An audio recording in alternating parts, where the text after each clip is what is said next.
This is the Hoff Time Report with Idaho Freedom Foundation President Wayne Hoffman, one of Idaho's most respected, influential public policy voices.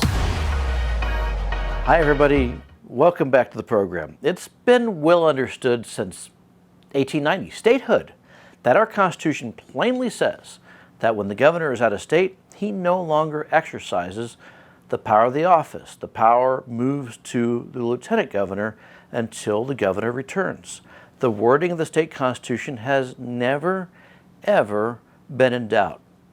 Its clarity is such that you don't gotta be a lawyer to know it's true.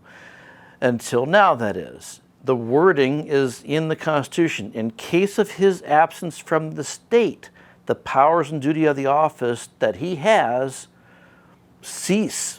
They go to the lieutenant governor. They devolve to the lieutenant governor. That's basically what the Constitution says. But now, the state's elected officials and the legacy news media are twisting themselves and the plain wording of our Constitution into a pretzel to justify the nullification of the Constitution by redefining the word absence.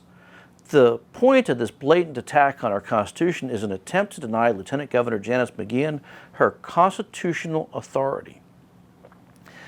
Twice this year, when the governor was outside the state's borders, McGeachin lawfully fulfilled the duties as acting governor, the duties given to her in the Constitution.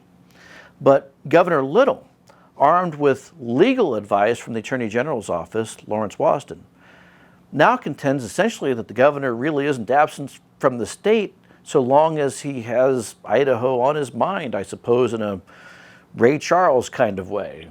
You know, Georgia on my mind. Anyway, Chief Deputy AG Brian Kane wrote the analysis that concludes, given the technologies available in this day and age, there's no impediment to the governor's performing his duties remotely. In other words, he's never really absent so long as he has a good Wi-Fi connection. Has he ever been to parts of Idaho where there's no Wi-Fi? He's more connected in another state than he is in Idaho. It doesn't even make sense. The wording of the Constitution is very clear. It's been clear forever. In 1987, when Lieutenant Governor Butch Otter vetoed a bill to raise the drinking age while the governor was out of state, no one at that time gave a thought to the possibility that maybe the governor, Cecil Andrews, wasn't really absent from the state while he was away on business. After all, he was a telephone call away, right? Doesn't that mean he's still in Idaho? No one thought of that because it's crazy. The reality is a lieutenant governor becomes governor. In our Constitution, the lieutenant governor becomes governor when the governor is out of state. This is not just an Idaho thing either. Arkansas had a similar constitutional provision. Even in the modern era, lieutenant governors were exercising the full legal authority of that office while the governor was out of state, and that includes the 1990s when Bill Clinton was out of state a lot to campaign for president. That's right. Even Bill Clinton, the man who gave us, it depends on what your definition of the word is, did not dare argue that he retained the power of the governorship while he was outside of Arkansas. And for Arkansas, this was a fact of life up until 2015, when Arkansans ratified a constitutional amendment to ensure that when the governor is away from the state, he retained the authority granted the office.